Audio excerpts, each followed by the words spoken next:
Hello and welcome to the United Community Channel, and we are back with your latest Manchester United news as fresh reports are suggesting that Qatar is very close to a takeover of Manchester United. We've heard it all before.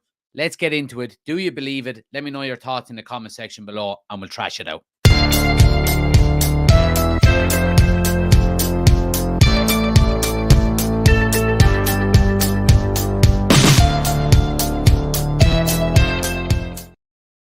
So yeah, you're welcome back, guys. Welcome to another Manchester United news show. And as you can see on the screen for anybody that's watching on YouTube, the latest news is in relation to the takeover of Manchester United. Is it another smoking gun? Is it another false dawn? We're going to get into it. But reports today have suggested that Qatar have basically agreed a deal to take over Manchester United. A deal is close, and that a takeover is just around the corner. What truth is there behind it? I don't really know. But look, we'll get into it and we'll discuss it together. And of course, let me know your thoughts and comments in the comment section below. Who have we got in? Tommy is in. Good to see you, pal. Adam is there as well. The Ginger Ninja. Gary is there.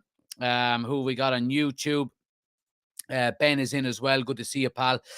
So yeah, look, I mean, let's just jump straight into it. And this was the report that came out today. Let me try and get it on the full screen here. Actually, I'll go like this. So basically, this is what it was. This is coming from Al Raya in Qatar, which is a Qatari news outlet. And it suggests, this is what it says. We'll go down through it. Manchester United fans are awaiting a settlement of the fate of the club's sale deal to the Qatari group led by Sheik Jasim Bin Jasim Al Thani, and is expected that Manchester United purchase contract will be signed by the Glazer family that owns the club within the next few hours after the Qatari group entered a bid to buy the club against the offer. The competition is from British billionaire Jim Ratcliffe. Media reports indicate that those in the circle close to the Qatari file have now begun to express their confidence in the victory, and they believe that it is only a matter of time before official announcement is made. Manchester United is considered one of the most valuable sports assets, and if it's sold for $6 billion, it will become one of the largest sports deals ever. Manchester United officials are looking forward to achieving record annual financial revenues that may reach £640 million in the current deal as continuation of the ongoing efforts related to the acquisition of the club. So there we go.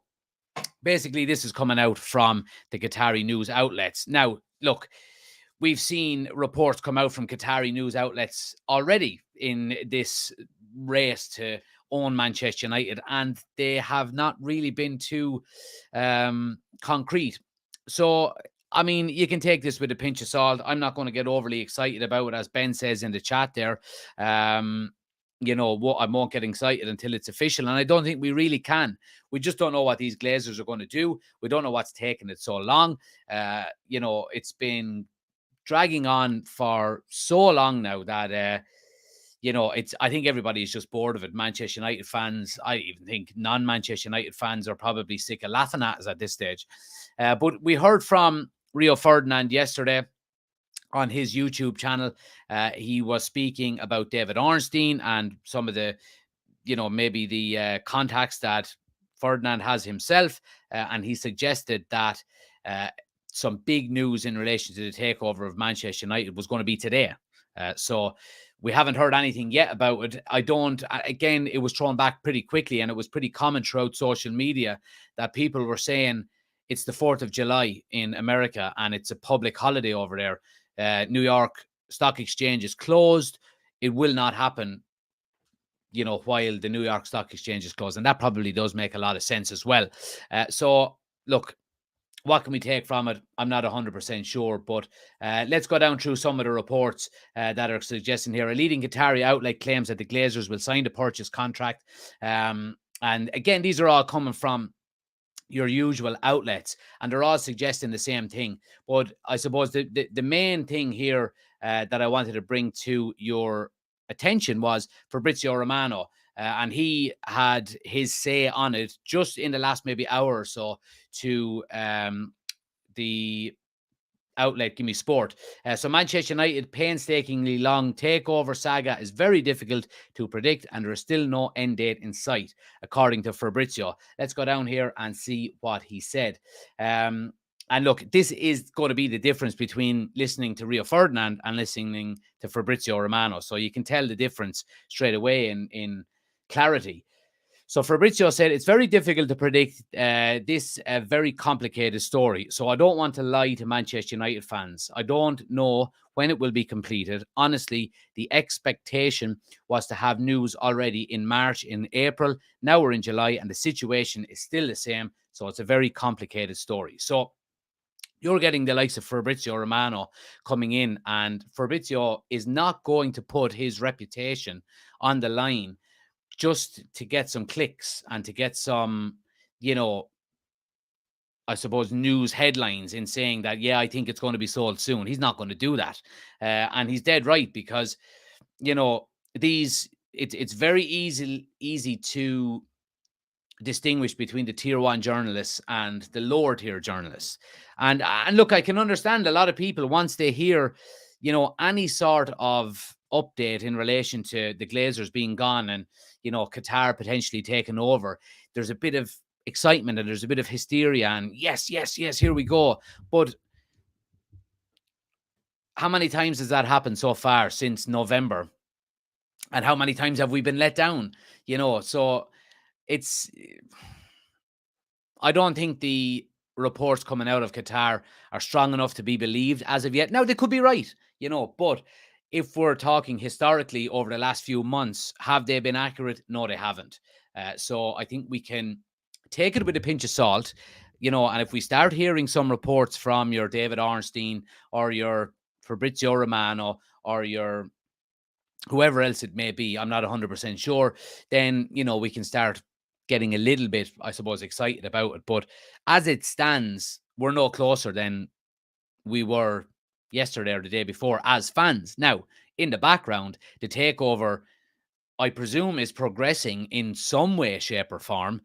It might not be to the pace that we all want it to be, but I think, there has to be something going on in the background. There really, really does. Because if there's not, then what are we doing?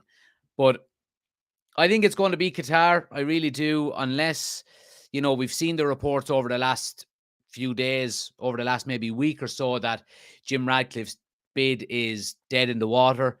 And that was coming out from strong reports. We had it coming directly from a journalist with Bloomberg in the United States. And they will not put out a statement or an article without having rock solid information and sources. So I still do think it's going to be Qatar. I would like it to be Qatar tomorrow. I would like it to be Qatar yesterday.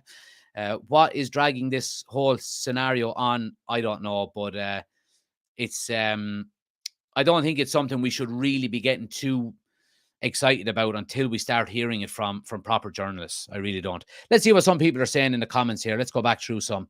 Adam says, we won't hear anything. Glazers want us to suffer. It's obvious. Carbell says we should go for a midfielder. We're going to talk about United now in a moment. Ian is in from Austin. Good to see you, pal. Thanks for joining again. Love the update. Appreciate it. Mr. Topic, thanks for the follow. Much appreciated. Easy is in from South Africa. Oliver says, are we going to get a new striker? Yes, we will. I'm pretty certain of that. Big Guy says, I would love Tchouaméni on loan. I would love Tchouaméni as well. I think he's a good player. I really do. It's frightening to think how good Real Madrid's midfield is going to be over the next 5 to 10 years. Tchouaméni, Camavinga and Bellingham. My God. John says, I think they're dragging it out for more money. I can see the club being sold in October. Well, the only real way they're going to get more money is if Jim Ratcliffe changes his bid, because the Qataris were pretty robust and were pretty stern in what they said. And they said that we are not bidding anymore. Their last bid was the last one. They will not be going in, and they're willing to walk away. So I don't know. I think it's more than likely the Glazers internally debating it between themselves, because there's 6 siblings. It's no coincidence that they're looking for 6 billion. So I think they're probably negotiating within their own family. But again, we don't know. There might be something that might be done in the background that is just not public knowledge yet. We'll be starting the new season with the Glazers, says G. We could be. Rod says, will United use Greenwood as a striker? No, they won't. We've wasted another transfer window, says Manny. Big Guy says, what are your thoughts on Fred being in London? Let's see. I'd like to keep him. Alice is doing my head in. Okay. Don't know what that's all about. Let's see. Thanks for the gifts as well, guys. Much appreciated there, Luke and Easy. Much appreciated. Let's see what people are saying on YouTube here. Dylan is saying Mount will probably be announced later this week. Yeah, I was expecting Mount to be today, but we still haven't heard anything about it. Party Pooper says, stick at the takeover stuff. Any more signings? Nope. We still technically have not signed anybody yet. Chris says, happy 4th of July. Wait, that's for me. Happy 4th of July, Chris. Hope you enjoy it. Graham says, why are we going for Amrabat? We surely don't need another midfielder. Well, Amrabat is more on the defensive side, and I'm going to get in and talk about him in a moment. But I personally would like another midfielder. I really would. If we sell Fred and buy Amrabat, I'm fine with that, says Chris. So, yeah, look, when it comes to the takeover, the Glazers, as usual, are dragging their heels, and it's desperately frustrating. It really is. But what more can we expect from them? I want to just bring to your attention this article. Now, it is from The Sun, so we take everything from The Sun with a pinch of salt.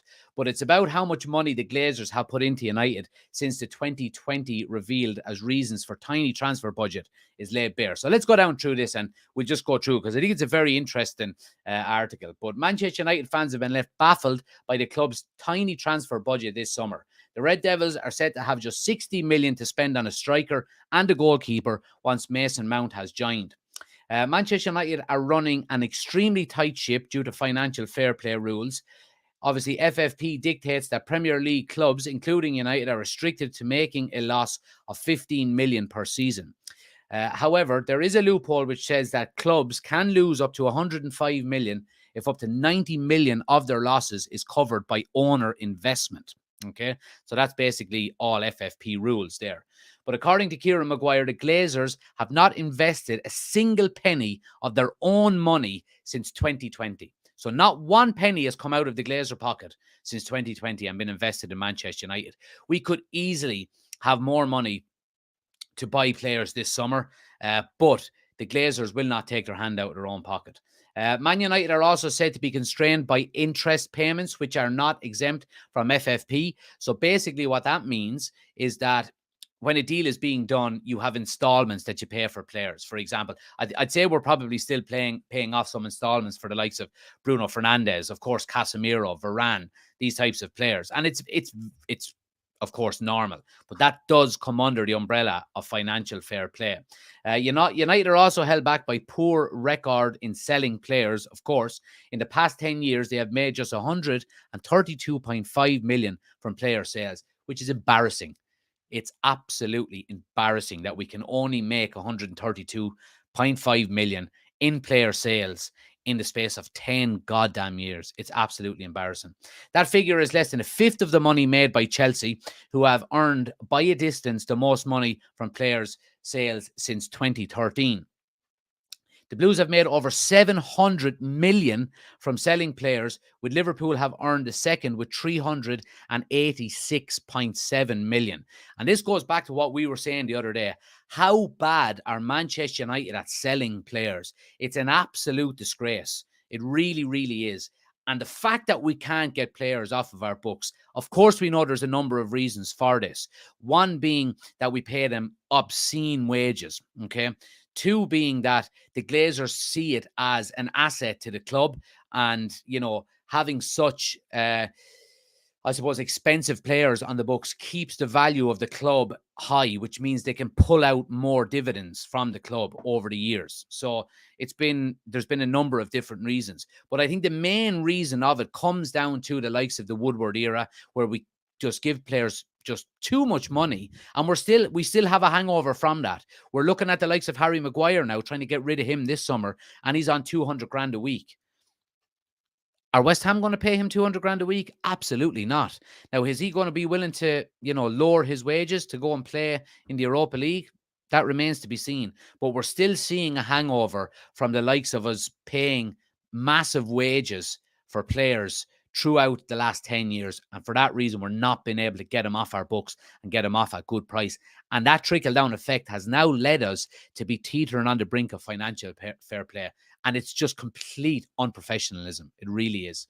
Just give me 1 sec and we'll go down through that again.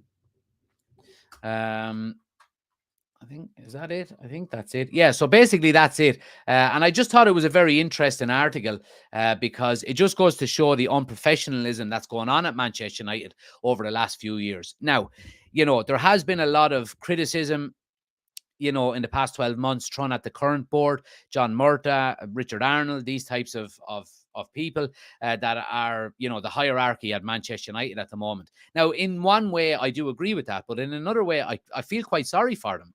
They have been left in the shit by Ed Woodward. Now, you can say that some of these people were part of the hierarchy under Ed Woodward, and that is correct, you would have to say.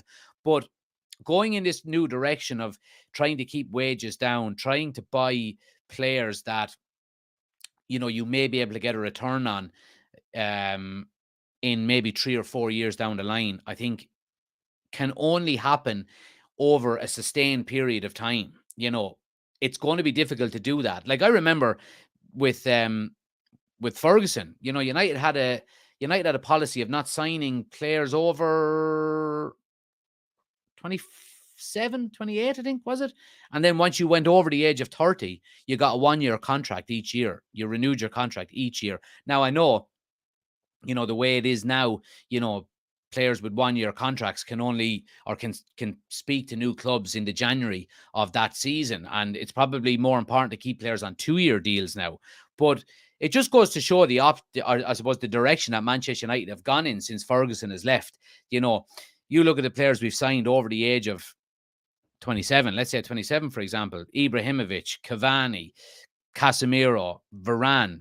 I'm sure there's a hell of a lot more, but I think it goes to show the direction Manchester United are now going in, how poorly we've been run over the last 10 years. But I just thought that was a very interesting article, and I think it's very important that United do change their approach when it comes to buying players over the next few years. And I think, in fairness to Ten Hag, he is trying to do that. He brought in Anthony, he brought in Martinez, he brought in Malacia, all young players. Now, he did have to bring in experience as well, the likes of Casemiro in the middle of the park, and the likes of Christian Eriksen, who he gets on a free as well. But it's good to see that we are looking at, and that Ten Hag does like to invest in younger players that have maybe a bit more longevity about them. Now, look, you do have to balance that with the more experienced players, the likes of your Casemiros. And that's why you see Ten Hag going all out for the likes of, a Harry Kane, for example. So, I mean, look, it's just so deeply frustrating to see that, the Glazers have not invested a single penny into Manchester United in over 3 years. And because of that, it has led us into this dilemma of financial fair play. If the Glazers, and it says it all, and this is the most important section here, Man United are running an extremely tight ship due to financial fair play. FFP dictates that Premier League clubs, including United, are restricted to making a loss of 15 million per season. However, there is a loophole which says that the club can lose up to 105 million if up to 90 million of those losses is covered by owner investment. So basically, the owners can put 90 million in every year that will cover and go towards financial fair play. And you can guarantee that when Qatar come in, that 90 million euro will be used every goddamn year. Every goddamn year. But the Glazers for 3 years now have allowed it to go unchecked. And for that reason, our budget is extremely tight this summer. They're absolute leeches. They're scumbags. And I can't wait for them to get out of Manchester United. I really can't. Anyway, that's the rant part of the live stream over. Let's see what some people are saying in the chat here. I feel sad for David, has been loyal, sad if he goes. Cottle is in, good to see ya. And it goes back to the way we are ran, says Ben. Yep. And let's see what people on TikTok are saying here. It's just all the clubs run very well at all. De Gea, big wages off the books now, 375k a week. Yeah. Let's see. United are slow. Can't just be Mount. Need a marquee signing.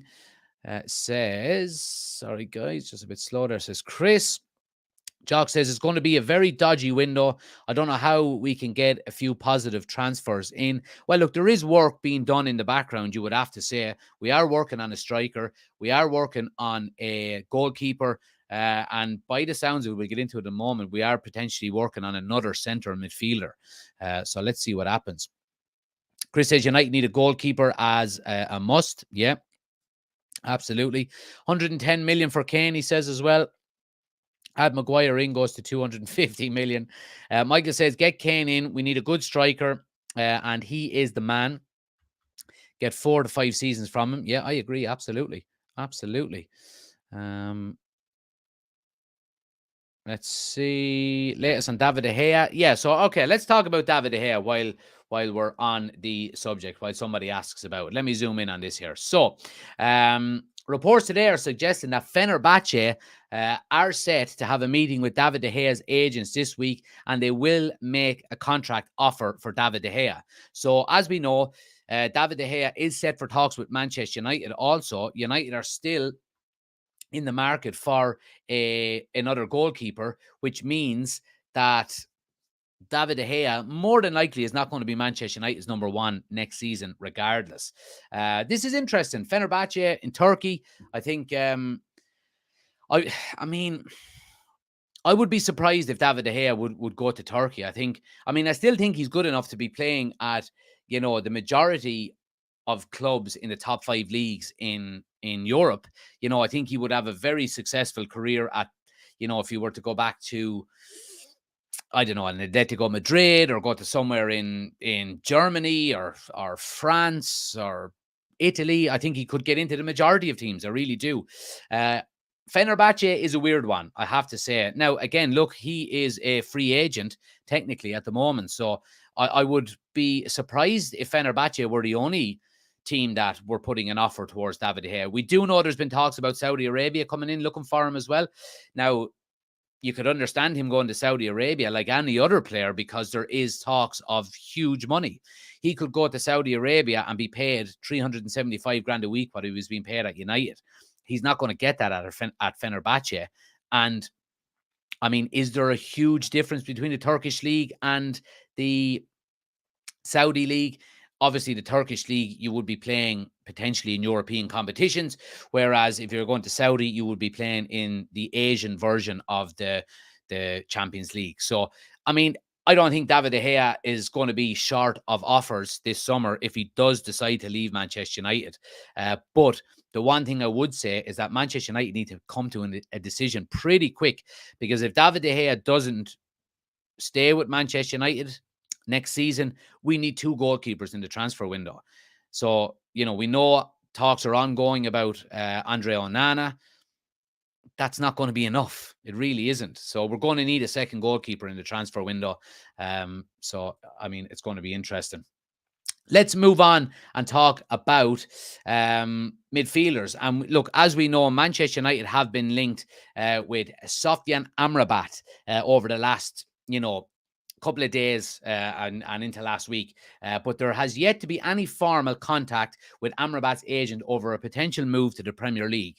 But it is understood that he is still expected to leave Fiorentina this summer. Manchester United have been heavily linked with him in recent days. And that's coming from Ed Aarons, who is a writer for The Guardian. Now, look, it's no surprise that Manchester United are interested in him. I do think he would be a good signing. I think he would be a good backup to the likes of Casemiro. And I think it would give us better options, going into, for example, a game in, the Etihad, or a game in Anfield, for example, where you could play 2 defensive midfielders like himself and Casemiro together. I think we do need another defensive midfielder. Kipiri, thanks for the gifts. Much appreciated. I do think we need another defensive midfielder. I think Scott McTominay is not good enough. We're going to talk about him now in a moment as well. But again, this is coming from Sky Sports, so it's coming from pretty rock solid um, sources here. Fiorentina midfielder Amrabat is a player Manchester United are looking at and are aware of. They also go on to say that any more midfield signings for Manchester United would depend on sales. Now, so if we're looking at selling, have a guess who we're looking at selling. Now, it already looks like Fred could potentially be one to move on, but there has been talks recently about um uh Scott McTominay as well. And again, it has been mentioned here, Scott McTominay, he has been linked with moves away. Now, again, we're talking about the Sun here as well. So, again, we'll just bring you the news, what outlets are reporting. You can take it with a pinch of salt yourself, as I would suggest to anybody. But Scott McTominay lined up for shock Premier League transfer switch to help Man United rivals in move. So basically what this is and what they're saying is that Scott McTominay has been targeted by 2 clubs this summer, including a Premier League side. And if we go down here, it names both sides. So the midfielder is said to be eyed up by Italian giants Roma and last season's surprise Premier League package, Brighton. Now, we do know that Brighton are potentially going to be losing a defensive midfielder this summer in Caicedo. Does that leave Manchester United with an upper hand on Chelsea in relation to maybe a swap deal? I don't think so. We've already discussed and talked about Manchester United and the lack of funds that are potentially available to them. I don't think Scott McTominay plus maybe 50 million is something that United can even afford to do for Caicedo, because you're talking about 70 to 80 million for Caicedo to prize him off of Brighton. Chelsea are already leading the race for him. So I think Scott McTominay plus 50 million to Chelsea, while I do think it would be a fantastic idea and a great coup if Manchester United could get it done, I don't think we have the money for it. I really don't. And I think we're prioritizing, the likes of an Amrabat instead, because we can get them on the cheap, and potentially maybe moving Scott McTominay on then as well for 30 million if we can. But look, I mean, we've already gone out and got a Mason Mount. That's probably going to mean that Fred's Manchester United career is going to come to an end in the coming weeks. But if we go out and sign another defensive midfielder, then you could put Scott McTominay into the same bracket as Fred. You really could. And I'm all for it, because he's not good enough, in my opinion, for Manchester United. I really don't think so. Let's see what people are saying here. Any Highland news, says Cottle? There isn't, Cottle. I can't lie. There has been no substantial updates really on it. I think, I don't know whether Manchester United are focusing on a goalkeeper first. I don't see why they would be. I have a feeling maybe we're at the negotiating table with Atalanta as we speak, and that when the news breaks that we maybe have a bid in or so on and so forth, it'll potentially move quite quickly, because we've seen before with, Mason Mount, while we still don't technically have the deal over the line and him signed, once we reached an agreement with Chelsea around a fee, it came to light straight away that Manchester United actually had personal terms agreed weeks before. So that's probably the case with Highland as well. And we're just negotiating on on a price. Ben says Kovar is a good keeper who we already have as a backup. Yep, I agree. Jack says, can we talk about, or Katie says, Jack, can we talk about the United ladies' problem letting amazing players go on a free, etc., to our rivals? Well, you do have to take into consideration that, the players that are leaving are probably going to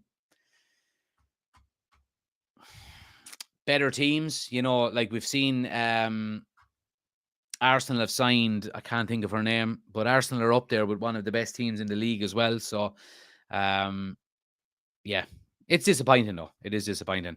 Bilal says, we have 120 million budget. We spent 55 on Mount, 65 remaining. If we sell Fred to Fulham for 20 and Henderson for 20, we'll have 105. We can easily do a deal for Lavia and Onana. That's certainly true, but you then need a number 9, Bilal. He goes on to say, sell McTominay for 40 and do a deal for Highland. You won't get Highland for 40. you're looking at about 60 to 70 probably for, well, maybe 50 to 60. We do have the money. Yeah, look, I agree with you. The money is there, but that all depends on getting players off the books. Now, what players, and we discussed this earlier, what players are willing to take a pay cut to, move away from Manchester United and go down the ranks? That remains to be seen. It really does. Harry Maguire, for example, Scott McTominay, Fred, I think will probably move on. Anthony Martial is on a pretty penny with United as well. Is he going to just stay and pick up a paycheck, and play 15 games again next season, be injured for the rest? I don't know. Ben says, I think West Ham should sign McSauce, be a good move for both. Yeah, I think so. I do. I think so, Ben. Do you still think if Kane was available, they would find the money? Bayern seem to still be sniffing about, says John. I do. I'm convinced. Well, I won't say convinced. That's probably a bit strong, but I have a really, really strong feeling that Harry Kane is going to move this summer. I just have a feeling. I don't think Daniel Levy is going to hang about with the option or with the possibility of losing him for free next year. I really don't. I mean, Daniel Levy is going to be gambling on Spurs getting top 4 next season for Kane to potentially stay, and sign a new contract. I don't think the Postecoglou appointment is too inspiring for Kane.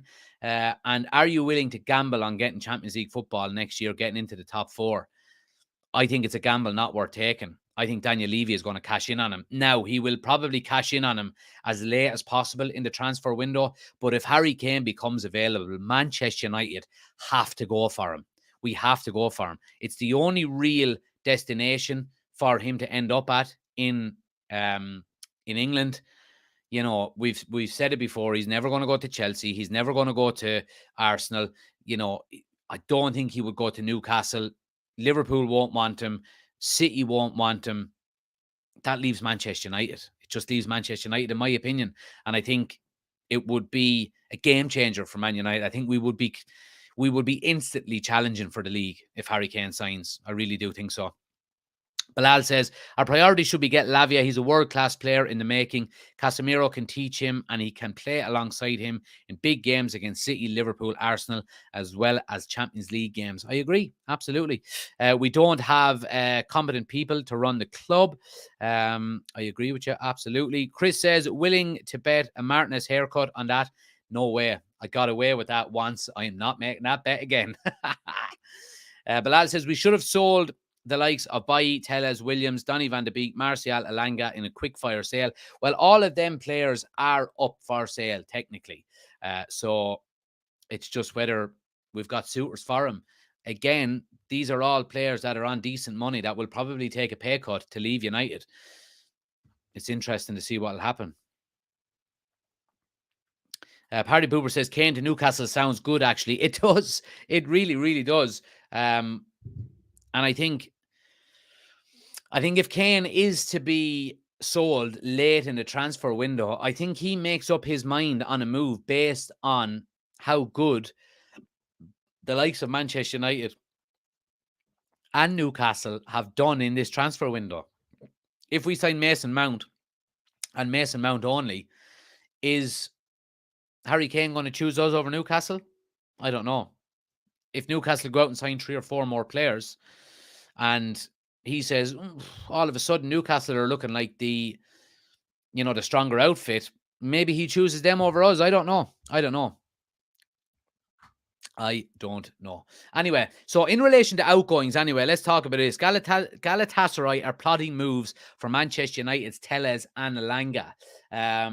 So Galatasaray are planning moves for Manchester United, Tellez and Elanga, according to Turkish outlet Aksam Sport. Tellez joined United for 15.4 million, blah, blah, blah, so on and so forth. And it says, Tellez first team prospects look slim as he's currently behind Luke Shaw and Terrell Malacia. Yeah, look, we know all of this stuff as well. So look, I mean, we are starting to hear reports coming out that United players are being linked with moves away. I don't see why Tellez should stay. I don't think he will stay. I don't see why Elanga should stay. I think his career would be benefited a hell of a lot more if he gets out of United, because he's not going to get games under Ten Hag. If he didn't get games last season, while, Anthony was having a bedding in season, and while Sancho was getting 3 months off to get his head right, and he still wasn't getting games, you ain't getting him next year, son. So I think maybe Elanga will probably go.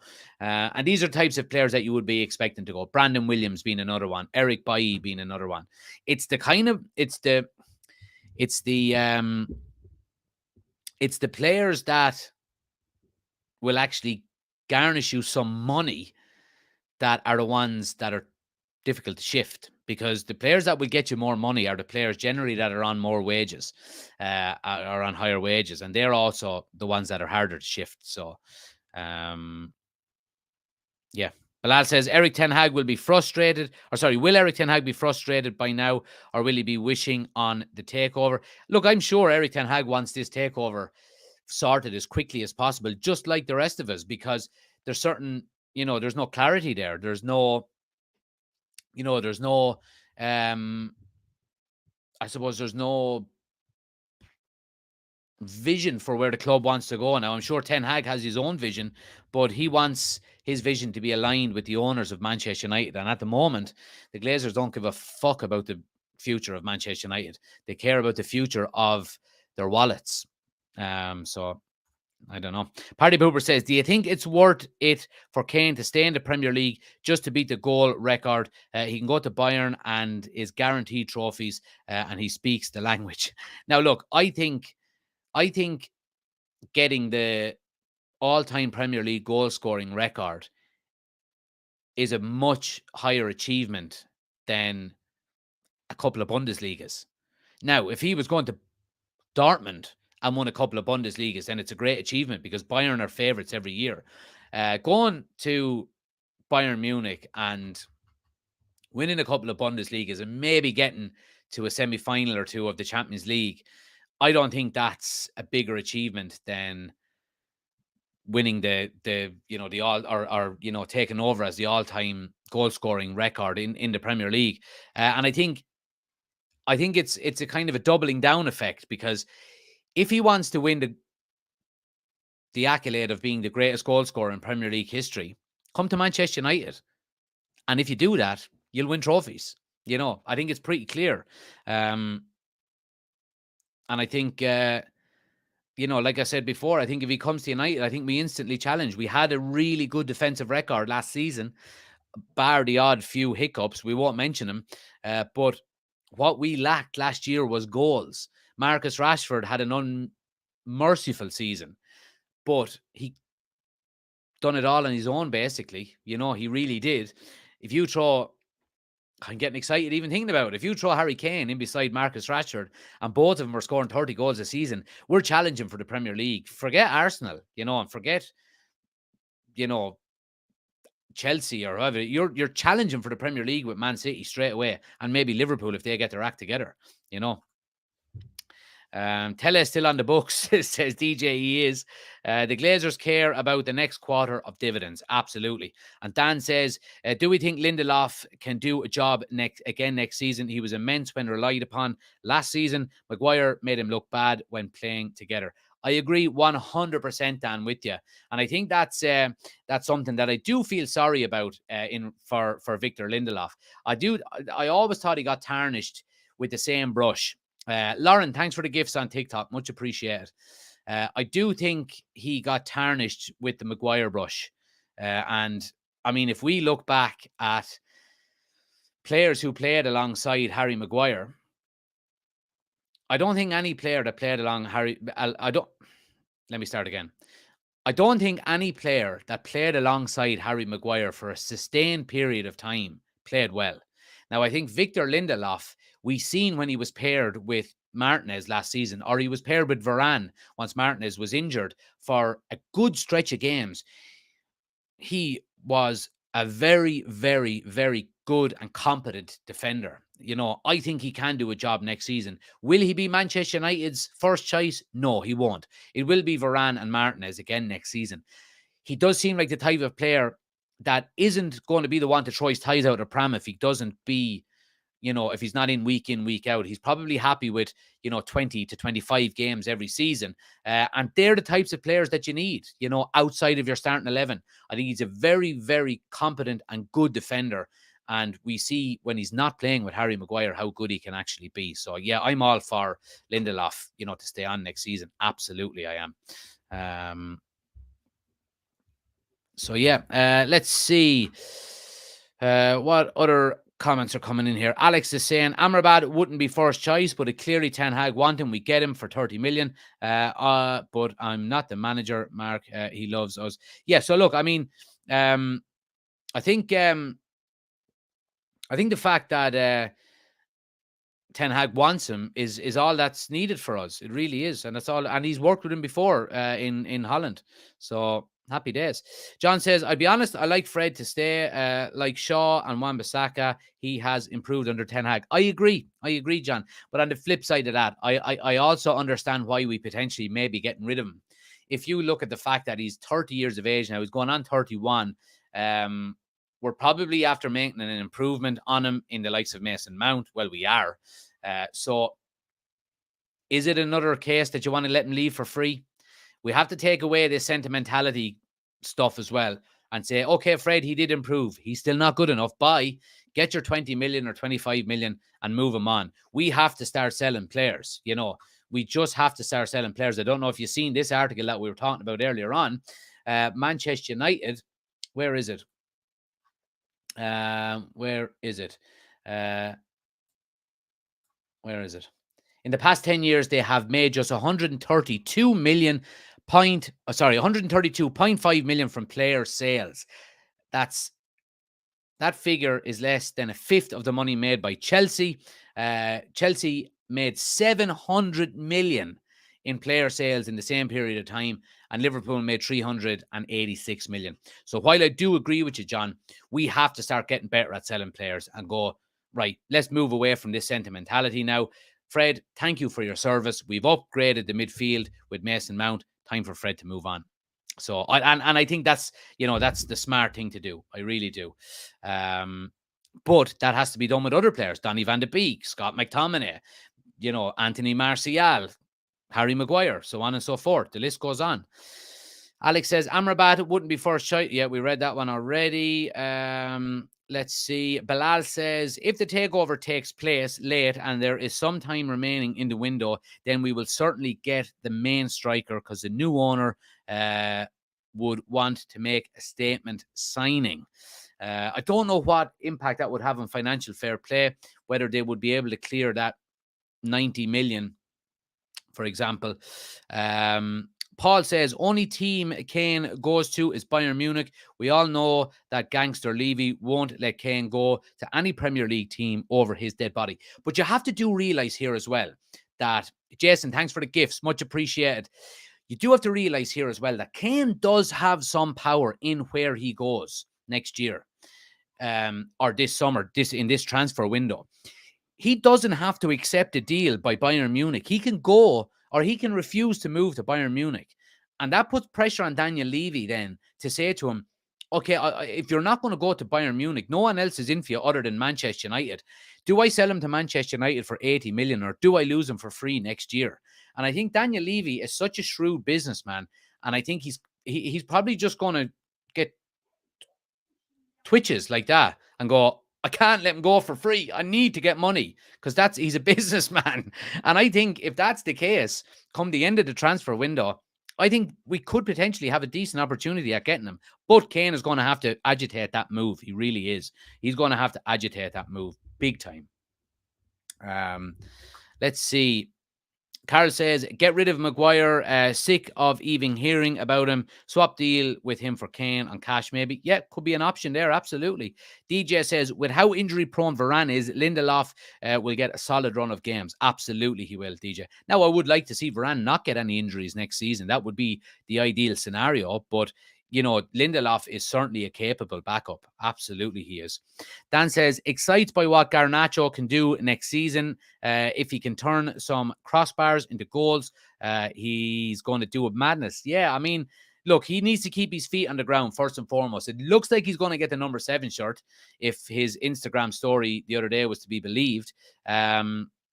But I'm happy that he is going to get it. I really am. I made a TikTok about it, and a lot of people were saying, Jesus, no, don't give it to him.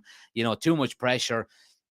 It wasn't too much pressure for a young Ronaldo. So not comparing Ronaldo to Garnacho in any way. But I think Garnacho is a better player now than Ronaldo was when he was Garnacho's age. So the potential is there. He just has to keep his feet on the ground. He really does. Amrabat could be a Palina for us, says Chris. Absolutely. Alex says Mason Mount has sent his fair wishes to Chelsea fans, by the way. Who cares? Chris says Chelsea also had Abramovich as an owner. He didn't care about making money from the club, unlike the Glazers. Plus, they had Marina, I don't know, buying and selling. She was class. Okay, there we go. Cottle says Chelsea fans can hold that. I would be devastated if Rashford went to Chelsea. Absolutely. Chris says he can go to Newcastle and break Shearer's record in the same uniform. That would be something. In fairness, I never even thought of that. Party Pooper says, God, I thought those twitches were real. Good actor, aren't I? Good actor. Cottle says, if he went for money, why did he sign for us on the same amount of money that Chelsea offered him a few months ago? Yeah, well, look, I don't know. Maybe he's not happy that, the way, or the project at Chelsea. I don't know. I really don't know. Make sure you smash a like in the video, by the way, guys. And make sure you hit subscribe. If you're new to the YouTube channel, please do hit the subscribe button, bottom right-hand corner of the screen. If you're watching on TikTok as well, please hit the follow button.